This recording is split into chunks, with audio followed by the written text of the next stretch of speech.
আপনাদেরকে আজকে একটা জিনিস দেখাবো। ছাদের উপরে যদি পানি জমে থাকে, ওয়ালে কিন্তু বা প্লাস্টার করলো পানি আটকানো যাবে না, সেটা নিচে দিয়ে নামবে। এই যে দেখেন, ছাদে ঘন্টা পানি লাগে থাকে। তো ছাদে পানি নিষ্কাশনটা করলে আশা করি ছাদে পানি আটকিবে না, কারণ এখন তো জল ছাদ দেওয়া হয় নাই।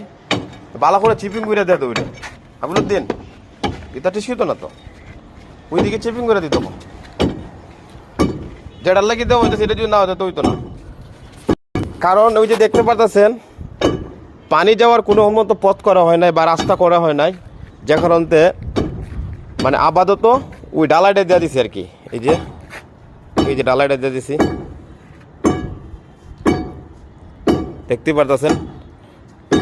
আপাতত যাতে পানিটা না যায়, যখন প্রোটেকশন ডালাই দিব তখন তো যে কোনো এক সাইডে পানি চালানোর মতো হবে।